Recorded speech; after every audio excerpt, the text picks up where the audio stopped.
Hello and welcome to yet another BR YouTube video. In this one, it's going to be another understanding the unit. This one is going to be understanding the artillery unit, or the howitzer as some people choose to call it. So in reality, there's only really two howitzers. In the artillery category, there is 4 units totally.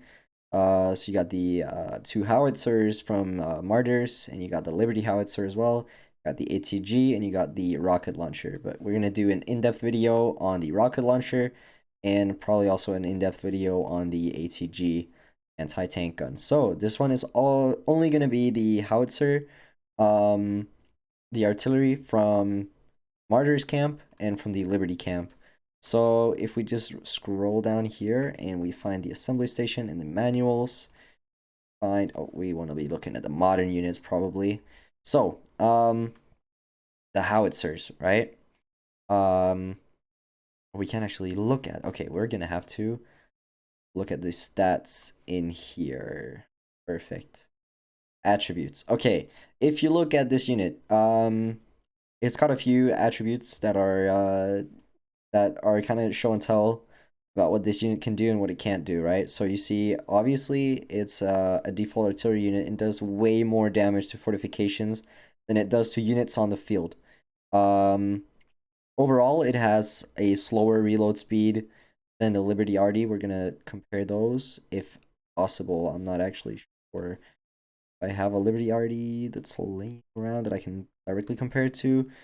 We can compare the numbers anyways, right? So the default numbers. So as you see, the Liberty RD actually has 50% more fortification damage. And overall, I know that this one doesn't actually say it, but because of buffs and officers and modifications and parts, it actually has a faster reload speed than the other one, and it also is faster in the field. And if you watch here, the cost here, 40k, oh, actually, the cost here is also 40k. So I don't know if that got changed, but I know that overall in general, the Martyrs camp unit has been slower. It's cost way more per unit. It's done 50% less base damage or fortification damage, and it's had a slower reload speed. So overall, if you look at it directly, this unit is just, it doesn't make sense comparing to the Liberty unit. It has mostly every single stat is worse in one way or the other. So it's slower, it reloads slower, it does less damage to bases, and it also costs a lot more to make. So it's kind of weird. I don't really understand this decision from Warpath. If you see, when you make it, it costs 1 million to make. So it's incredibly expensive per full unit to make, versus I think the Liberty is more in the range of I would say probably 800k, maybe 700k to fully train. I remember that was a thing back in the day, at least, and I don't know if they've changed that, but that's definitely a weird decision from Warpath, in my opinion. Um, but yeah, that's the howitzer. I have the Martyrs one. That's a decision I had to make because I very early on knew I wanted to make the Liberty medium, and I very early knew that I wanted to make the Liberty fighter, right? So I couldn't focus on 3 main Liberty units, so I had to kind of lay my howitzer away. But still, I've been super happy about my Martyrs howitzer. It's definitely my main way of getting kills. I also, as some may know, see if I can go back in some of my defense, right? So it's definitely the unit that gets the most kills, and definitely the unit that gets the most damage as well. So it's not that it's bad, but it's not that it's definitely the best that you can get, right? No, but so there is the research for RD as well, right? Which is the one that I'm going for maxing. I have the God of War, and I'm slowly moving through and maxing all of these as time goes on.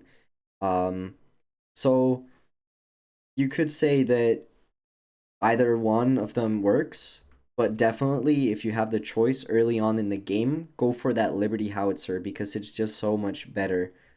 Um, yeah, so if we look at officers, right? So there's a thing here, a little bit of a hidden mechanic, if you will, that also somewhat doesn't make sense if you look um, at the pure descriptions of the officers, right? So you mainly on an artillery, you want to put the Antonina on it.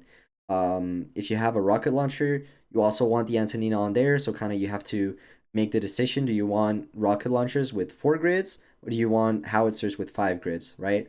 I'm definitely going for my howitzer with 5 grids, and I'm putting Erupter on there for a faster reload speed and to maximize the damage potential against bases. That's what this unit can do. And also just generally these two officers together does so much damage, right? If you look at Erupter, he's made for right, so you see, right, he does a lot of damage. He does more damage. And that's against fortifications, right? Even more firepower and kill radius, and as well as the skill also increases the kill radius, right? Um, Antonina, she has increases skill damage by 25% when leading an artillery troop, right? So she's not leading. That doesn't make sense. Well, I have it this way because testing show time and time again that having Eruptor as the main officer, leading the artillery troop will give you better damage against bases. Um, it doesn't necessarily give the most damage against units on the field. That would be something like Antonina War Machine, but somehow putting Eruptor first, even though he doesn't have a leading skill, right? That's what you call a leading skill that Antonina has. She needs to lead the unit, and then she gets extra buff, right? She has that.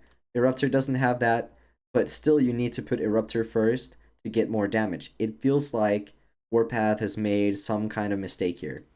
Okay, if we look further on, she has increases the damage of this officer's troop 25% when in garrison, increases firepower, and increases officer skill damage. So if you would look at it totally, right, if you have Antonina leading and it actually gave this buff, right, you would have a total of 50% extra skill damage totally on top of 1200 damage coefficient on Antonina and 1050 extra damage coefficient on Eruptor.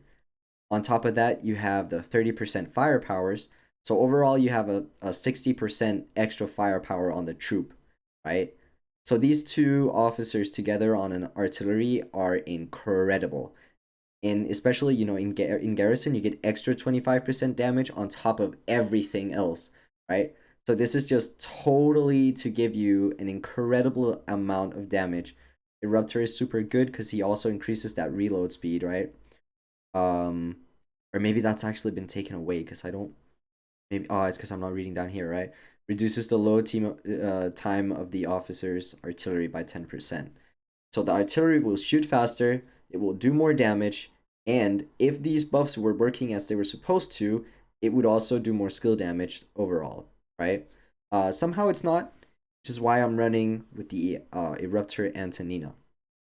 So, how can you set this up otherwise, right? You could set this up with an Antonina and the Saber of the Nation. If you had him unlocked and he was maxed out, because obviously, he gets more damage the further away he is attacking a unit, right? So this skill deals 100 extra damage for every one map grid. So if you have Antonina on there, suddenly you have 5 map grids instead of the 4 that you would have otherwise, um, increasing the damage potential. Um, and 5 on top of the 1200, you have suddenly 1700 damage coefficient, which is absolutely the highest that I have seen on any other officer. All right, so he used to be really high. Guardian of Truth, 1200.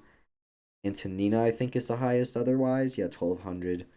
Right. So it's right around that 1200, 1300 on War Machine. Oh yeah. So you could also do Eruptor in War Machine. I haven't done the exact testings because this is not something that I usually often see. It would more or less be setting the unit up for doing a lot of damage on the field.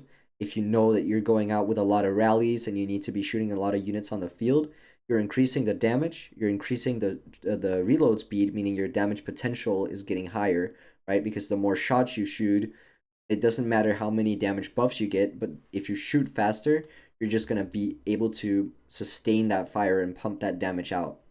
Um, and that's obviously gonna be good on artillery like this.